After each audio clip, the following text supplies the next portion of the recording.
ఈరోజు మన రెసిపీ వచ్చేసి మరిగే నీళ్ళలో గోధుమ రవ్వ వేసి చేసిన ఈ రెసిపీ చాలా రుచిగా చాలా టేస్టీగా అయితే ఉంటుందండి. ఈ రెసిపీ వచ్చేసి ఇంట్లో వాళ్ళందరికీ నచ్చుతుంది. అంత టేస్టీగా అంత సాఫ్ట్గా అయితే ఉంటాయి. ఇంకెందుకు ఫ్రెండ్స్ ఆలస్యం, ఎలా చేయాలో ఏంటో అనేది వీడియోలోకి అయితే వెళ్ళిపోయి చూద్దామా. మరి ముందుగా ఒక మిక్సీ జార్ అయితే తీసుకొని అందులోకి ఒక కప్పు రవ్వ అయితే వేసుకోవాలండి. అదే బన్సీ రవ్వ, ఉప్మా రవ్వ అంటారు కదండి, ఆ రవ్వనైతే ఒక కప్పు అయితే వేసుకోవాలి.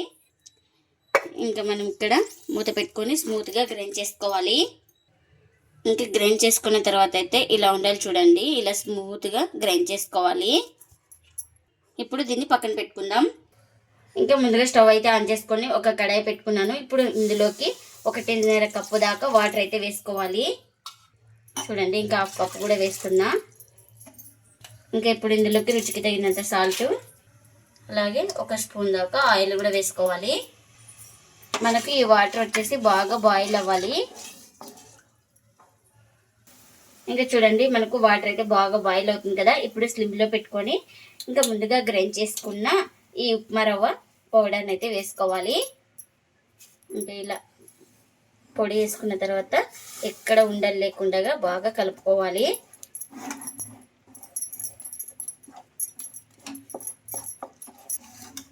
ఇంకా ఇలా కలుపుతూ ఒక 2 నిమిషాల పాటు మనకు దగ్గర పడే వరకు అయితే ఉడికించుకోవాలి.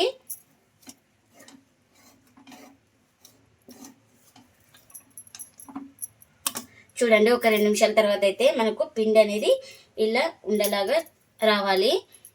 ఇలా వచ్చిందంటే పర్ఫెక్ట్గా సరిపోతుంది. ఇంకా ఇప్పుడు స్టవ్ అయితే ఆఫ్ చేసుకొని కాస్త చల్లారనివ్వాలి. ఇంకా కాస్త చల్లారిన తర్వాత అయితే ఒక ప్లేట్లోకి అయితే తీసుకున్నానండి.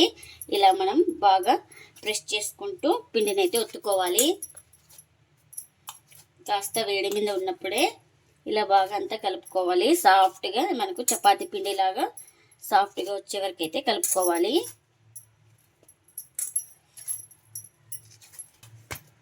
ఇంకా చూడండి, ఇలా సాఫ్ట్గా వచ్చే వరకు అయితే మనం పిండిని అయితే బాగా కలుపుకోవాలి. ఇప్పుడు మనకు ఏ సైజ్ కావాలో ఆ సైజ్ అయితే పిండి ముద్దను తీసుకొని ఇలా రౌండ్గా బాల్స్ లాగా చేసుకోవాలి. ఎక్కడ క్రాక్స్ లేకుండా చూడండి, ఈ విధంగా అయితే ఉండాలి. ఇంకా ఇప్పుడు దీన్ని ఒక ప్లేట్లోకి అయితే తీసుకుంటున్నా.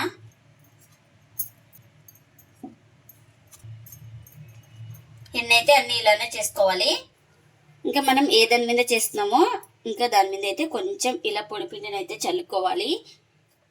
ఇలా ఇలా ఒక పిండి ముద్దను అయితే తీసుకొని ఇలా బాగా డిప్ చేసుకోవాలి ఈ పొడి పిండిలోని. ఇంకా ఇలా డిప్ చేసుకున్న తర్వాత మనం కర్ర తీసుకొని ఇలా రుద్దుకోవాలి.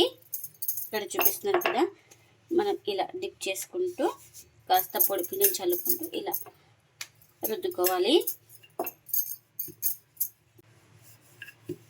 ఇక్కడ మీరు నచ్చిన సైజులో రుద్దుకోవచ్చు. నేను ఇక్కడైతే ఈ సైజ్ అయితే రుద్దుకున్నాను. ఎక్కువ పల్చగా ఎక్కువ థిక్నెస్ లేకుండా ఇలా మీడియంగా అయితే ఉండాలండి. ఇక్కడ చూపిస్తున్నాను కదా వీడియోలో, ఈ విధంగా ఉంటే చాలు మనకు. ఇంకా ఇలా రుద్దుకున్న దాన్ని ఒక ప్లేట్లోకి అయితే తీసుకుంటున్నా. ఇంకా మరొకటి కూడా తీసుకొని సేమ్ ఇలానే పిండిని డిప్ చేసుకుంటూ ఇలా మనం రుద్దుకోవాలి. ఈ పరోటాలు అయితే చాలా రుచిగా చాలా టేస్టీగా అయితే ఉంటాయండి. మనం గోధుమ రవ్వతో చేస్తున్నాం కాబట్టి హెల్త్కి కూడా చాలా మంచిది. ఇంకెన్నైతే అన్ని ఇలానే చేసుకోవాలి. ఇంకా మనం ఈ పరోటా కాల్చుకోవడానికి పెన్నం కూడా పెట్టుకున్నానండి. పెన్నం కూడా హీట్ అయింది. ఇంకా ఇలా పరోటా వేసుకున్న తర్వాత ఒక సైడ్ కాలిన తర్వాత మరోవైపుకి అయితే టర్న్ చేసుకోవాలి. ఇంకా ఇలా ఒక సైడ్ కాలిన తర్వాత ఇలా మరోవైపుకి అయితే టర్న్ చేసుకొని ఇంకా ఈ పరోటాకి అయితే ఆయిల్ అయితే అప్లై చేసుకోవాలి. చూడండి, మనకు పరోటా బాగా పొంగుతూ వస్తుంది. ఇంకా మరోవైపుకి అయితే ఇలా టర్న్ చేసుకొని ఈ సైడ్ కూడా ఆయిల్ అయితే అప్లై చేసుకోవాలి. మీరు ఇక్కడ ఆయిల్ ప్లేస్లో బటర్ కానీ గీ కానీ ఏదైనా యూజ్ చేసుకోవచ్చండి. చాలా టేస్టీగా అయితే ఉంటాయి మనకు ఈ పరోటాలు అయితే. ఈ పరోటాను అయితే బాగా ఇలా ప్రెస్ చేసుకుంటూ 2 వైపులా బాగా కాల్చుకోవాలి. అప్పుడే మనకి పరోటా అనేది లోపల దాకా బాగా కాలుతుంది. ఇంకా అటు ఇటు తిప్పుకుంటూ 2 వైపులా పరోటాను అయితే బాగా కాల్చుకున్నానండి. పరోటా అయితే రెడీ అయిపోయింది కదా. ఇలా రెడీ అయిపోయిన పరోటాను అయితే ఒక ప్లేట్లోకి అయితే తీసుకుంటున్నా. ఇంకా మరొకటి అయితే వేస్తున్నాను. ఇంకా ఇది కూడా ఒక సైడ్ కాలిన తర్వాత మరోవైపు అయితే టర్న్ చేసుకోవాలి. ఇంకా ఈ పరోటా ఒక సైడ్ కాలిన తర్వాత ఇలా మరోవైపు అయితే టర్న్ చేసుకొని ఆయిల్ అయితే అప్లై చేసుకోవాలి. ఇంకా ఈ సైడ్ కూడా ఆయిల్ అయితే అప్లై చేసుకోవాలి.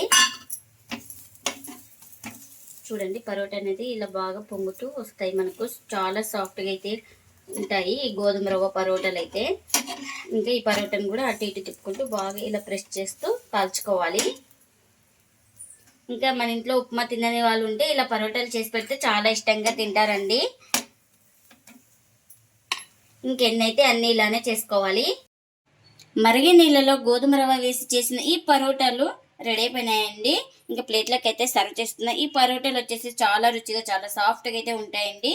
ఈ పరోటాలు ఇంట్లో వాళ్ళందరికీ నచ్చుతాయి, అంత టేస్టీగా అయితే ఉంటాయి. ఈ పరోటాలకు వచ్చేసి నాన్ వెజ్ కానీ వెజ్ కానీ ఏదైనా చాలా బాగుంటుందండి. ఇంకా మీరు కూడా తప్పకుండా ఒకసారి ఇలా ట్రై చేసి మీకు ఇలా వచ్చిందో కామెంట్ అయితే చేయండి ఫ్రెండ్స్. ఇదండి ఇవాళ వీడియో. ఈ వీడియో కనుక నచ్చితే ప్లీజ్ లైక్ చేయండి, షేర్ చేయండి, కామెంట్ చేయండి, అలాగే లైక్ చేసి సపోర్ట్ చేయండి friends. Thanks for watching. Bye bye.